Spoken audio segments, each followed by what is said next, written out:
22 साल पहले तारीख थी 13 दिसंबर 2001, जब देश में पहली बार आतंक लोकतंत्र के मंदिर तक पहुंचा था। उस वक्त 5 फिदाइन यानी आत्मघाती आतंकवादी संसद भवन के अंदर दाखिल हुए थे। 22 साल बाद एक बार फिर उसी तारीख 13 दिसंबर के दिन संसद के अंदर का मंजर कुछ ऐसा ही देखने को मिला, जिसके चलते कुछ पल के लिए पूरा संसद भवन और अंदर मौजूद 200 से अधिक सांसद सभी दहशत में आ गए।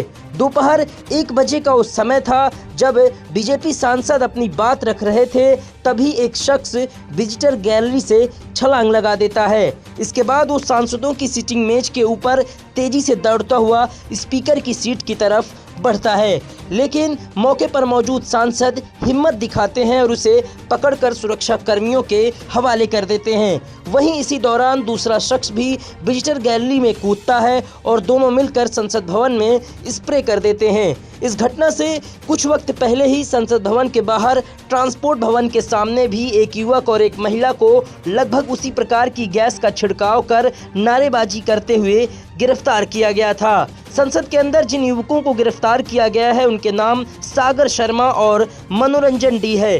मनोरंजन और सागर कर्नाटक के मैसूर के रहने वाले हैं। वहीं ट्रांसपोर्ट भवन के सामने गिरफ्तार की गई 42 साल की नीलम हिसार की रहने वाली है, तो वहीं अमोल शिंदे महाराष्ट्र के लातूर जिले का रहने वाला है।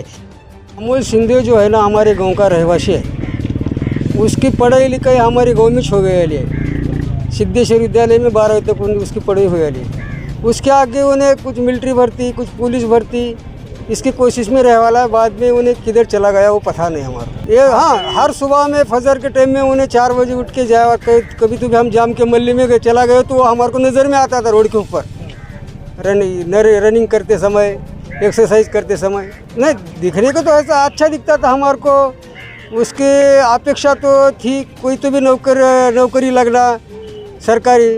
फिलहाल सभी आरोपी पुलिस की हिरासत में हैं। दिल्ली पुलिस, आईबी और अन्य एजेंसियां लगातार इस मामले की जांच कर रही हैं। जो 2 प्रदर्शनकारी संसद के अंदर घुसे थे वह बीजेपी सांसद प्रताप सिन्हा के कार्यालय से जारी पास के जरिए संसद के अंदर प्रवेश किया था। अभी तक की जो जानकारी निकलकर सामने आई है, ये चारों एक तरह से आंदोलनकारी हैं और इनका कोई क्रिमिनल बैकग्राउंड नहीं है और न ही किसी आतंकी संगठन से कोई संबंध सामने आया है। ये लोग देश से जुड़े मुद्दों को लेकर होने वाले आंदोलन और प्रदर्शनों में अक्सर शामिल होते थे। शुक्र इस बात का है कि 22 साल पहले पुरानी संसद में जो कुछ भी हुआ वैसा कुछ कल देखने को नहीं मिला, लेकिन जिस तरीके से संसद भवन में ये लोग घुसे उससे कई सवाल खड़े हो गए हैं। वैसे आपको बता दें कि 1200 करोड़ रुपए से खर्च कर बनाए गए नए संसद भवन को लेकर दावा किया गया था कि यह सुरक्षा के साथ साथ हर लिहाज से हाईटेक है, लेकिन कल जो कुछ भी हुआ उसे देखकर ऐसा लगता है कि 13 साल पहले संसद में हुए हमले से आज भी कोई सबक हमने नहीं लिया है। 2001 में जब हमला हुआ था तब भी एक एम्बेसडर कार जिसमें सवार 5 आतंकी अंदर घुसे थे, उसमें राज्यसभा के एक एमपी का स्टिकर लगा हुआ था और उस स्टिकर को देखकर सुरक्षाकर्मी ने गाड़ी को जाने दिया। वहीं जब कल ये दोनों अंदर गए थे तब भी 3 लेयर की सिक्योरिटी थी और तीनों जगह गहन तलाशी ली जाती है। बावजूद इसके अंदर जाने वाले युवक आसानी से स्मोक क्रैकर ले जाने में कामयाब रहे। इससे एक बात तो साफ है कि इन दोनों की तलाशी लेते वक्त सुरक्षा कर्मियों ने लापरवाही बरती है। यहाँ तक कि उनका मेटल डिटेक्टर भी पकड़ नहीं पाया कि वह अपने साथ क्या ले जा रहे हैं।